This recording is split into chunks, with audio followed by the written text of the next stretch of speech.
نحمده ونصلي على رسوله الكريم اما بعد اعوذ بالله من الشیطان الرجیم بسم اللہ الرحمن الرحیم۔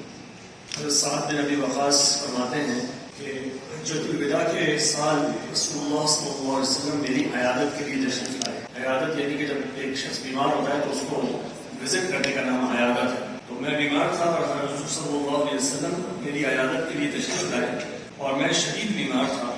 میں نے عرض کیا یا رسول اللہ صلی اللہ علیہ وسلم آپ میری بیماری کی حالت دیکھ رہے ہیں، یعنی کہ حالت اتنی شدید خراب تھی کہ اس میں موت کا شبہ تھا کہ اسی میں وفات ہو جائے گی، انتقال ہو جائے گا۔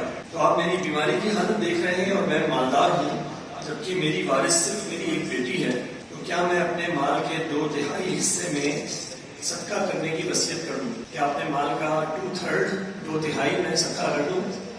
آپ صلی اللہ علیہ وسلم نے فرمایا نہیں۔ میں نے عرض کیا تو آدھا کر دوں؟ آپ نے فرمایا نہیں۔ میں نے عرض کیا 1/3 یعنی کہ 1/3 10% 33%؟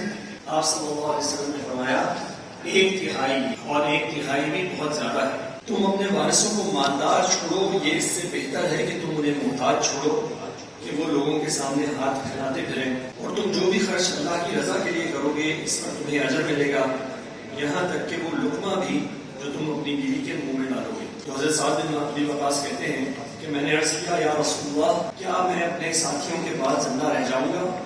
یعنی کہ وہ پوچھنا یہ چاہ رہے تھے کہ کیا اس مرض سے میں بچ جاؤں گا یا میرا انتقال ہو جائے گا؟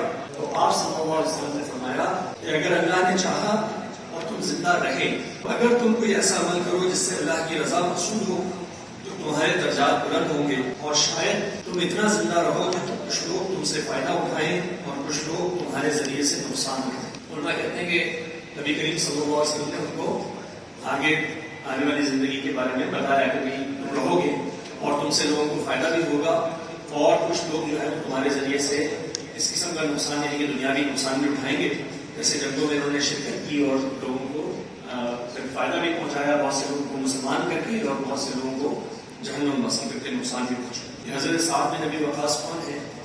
یہ ان 10 صحابہ میں سے ہیں جن کو عشرہ مبشرہ کہا جاتا ہے، کہ وہ 10 جن کو اللہ کے نبی صلی اللہ علیہ وسلم نے دنیا میں ہی جنت کی بشارت دے دی۔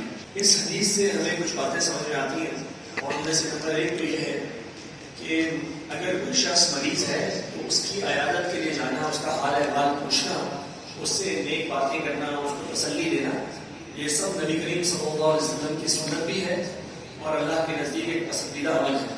ہاں یہ ہے کہ آج کے دور کے اندر ہم یہ دیکھیں کہ گھر اس قسم کے ہیں کہ آنا جانا اتنا آسان نہیں ہوتا، ایسا نہ ہو کہ پورا محلہ اٹھ کے پہنچ جائے کسی کے پاس عیادت کرنے کے لیے، وہ بیچارہ کھانے پینے کی چیزیں ارینج کرنے میں تکلیف اس کو پہنچے۔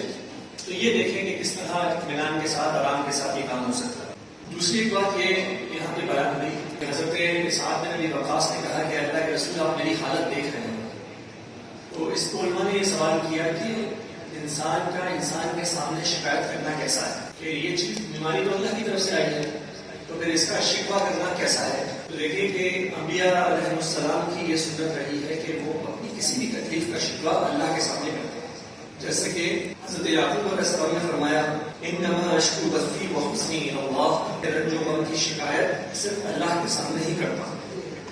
تو اگر کوئی رنج اور غم پہنچا ہے تو یقیناً اللہ کی طرف سے ہے، اور پھر اس کی شکایت اللہ کے سامنے کرنا، شکایت سے مطلب یہ ہے کہ اس تکلیف کو اللہ کے سامنے بیان کرنا کہ اللہ میں ایسے تکلیف میں ہوں، آپ اس کو دور کر دیجیے، اس کو رفع کر دیجیے۔ یہ سنتیں ہیں ہمارے انبیاء کی۔ اور اسی طرح حضرت ایوب علیہ السلام نے فرمایا انی مسنی الضر وانت ارحم الراحمین، کہ مجھے تکلیف پہنچی ہے اور تو سب سے بڑھ کر رحم کرنے والوں میں سے رحم کرنے والا ہے۔ تو اللہ کے سامنے اپنی تکلیف کو بیان کرنا یہ ایک خود عبادت ہے۔ اس کا مطلب کیا ہے کہ ہم اپنے ہر مرض کی اور ہر تکلیف کا کرنے والا اللہ کو سمجھتے ہیں، جانتے ہیں، اور اس کو رفع کرنے والا، دور کرنے والا بھی اللہ ہی کو جانتے ہیں۔ تو یہ توحید کا ایک سبق ہے جو ان دعاؤں میں ہمیں ملتا ہے۔ لیکن مخلوق کے سامنے جو بیماری کا بیان کرنا ہے، اس کی 2 اقسام ہیں۔ ایک تو یہ کہ انسان شکایت کے درجے میں کرے، اللہ تعالیٰ کے اوپر اللہ سے شکایت رکھے کہ بھائی دیکھو ہمارا تو سر کا تبدیل نہیں صحیح ہوتا، پتہ نہیں اللہ تعالیٰ کیا چاہتا ہے مجھ سے۔ اس طرح کی بات کہنا مخلوق کے سامنے یہ انتہائی بری بات ہے، یہ اللہ تعالیٰ کی تقدیر پہ راضی نہ رہنے والا عمل ہے، وہ اللہ تعالیٰ اس کو ناپسند کرتا ہے۔ لیکن صرف ابتدا کے طور پہ دینا کسی کو، یا کسی سے دعا کی درخواست کرنے کے لیے کہنا کہ بھائی میرے سر میں درد ہو رہا ہے، آپ دعا کیجیے اللہ تعالیٰ مجھے شفا عطا فرمائے، یا اس طرح کہہ دینا کہ بھائی میں یہ کام ابھی نہیں کر سکتا، میرے سر میں درد ہے. تو اس طرح کی اطلاع دینے کے لیے کسی کے سامنے یہ بات کہہ دینا، اس پہ کوئی اعتراض نہیں ہے. نبی کریم صلی اللہ علیہ وسلم نے بھی اپنی بیماری کے دوران فرمایا کہ اف میرے سر کی تکلیف. اب یہ کیا ہے؟ یہ کسی کو اطلاع دے دی گئی کہ میرے سر میں تکلیف ہے تو مجھے آرام کا موقع دیا جائے، مجھے ریسٹ کرنے دیا جائے. تو یہ اس میں کوئی ذائقہ نہیں ہے، اس میں کوئی برائی نہیں ہے. اسی حدیث سے ہمیں ایک اور اہم بات یہ پتہ لگتی ہے، جو وصیت کے احکامات ہیں، کہ یہ کہہ دینا کہ بھائی میرے انتقال کے بعد میرے مال میں سے فلاں شخص کو فلاں حصہ دیا جائے، اس کو وصیت کہتے ہیں. تو اب دو چیزیں، ایک وصیت ہے اور ایک ہبہ ہے.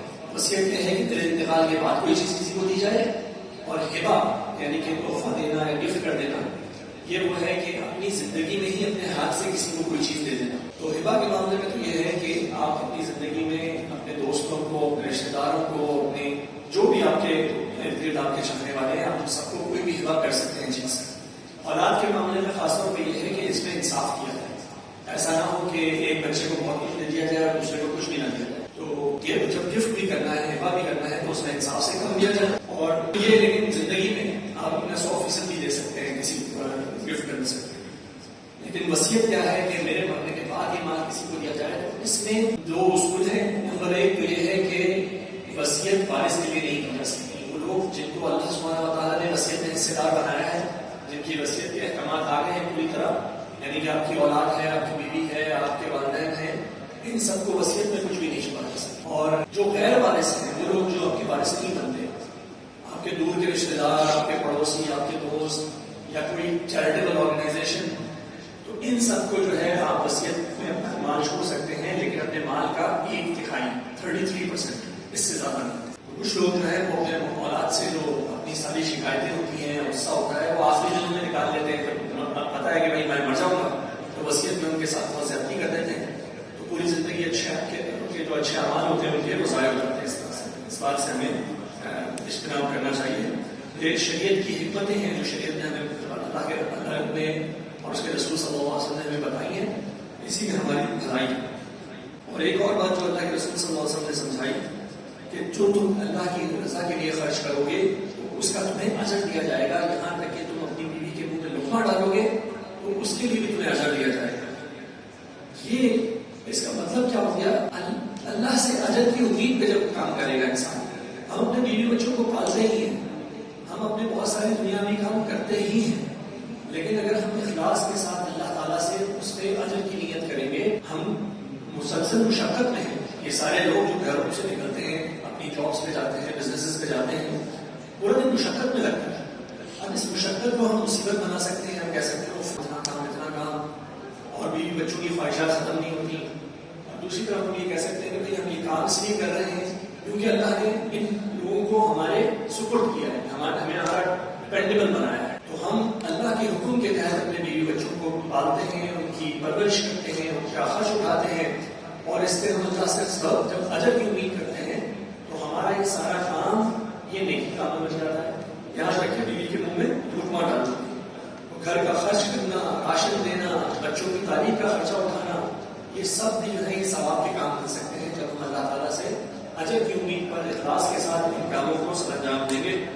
تو اللہ کی رضا ہو اور اہل عیال کی ایک حفاظت بھی جو ہمارے لیے عبادت کا کام ہے. اللہ تعالیٰ سے دعا ہے کہ اللہ تعالیٰ ہمیں دین کی صحیح سمجھ، اخلاص سے نیت اور زندگی اور ہمارے مال کو اللہ کے راستے میں لگانے کی توفیق عطا فرمائے، اس کی رضا کے مطابق اس کی مخلوق کے فائدے میں لگانے کی توفیق عطا فرمائے. آمین.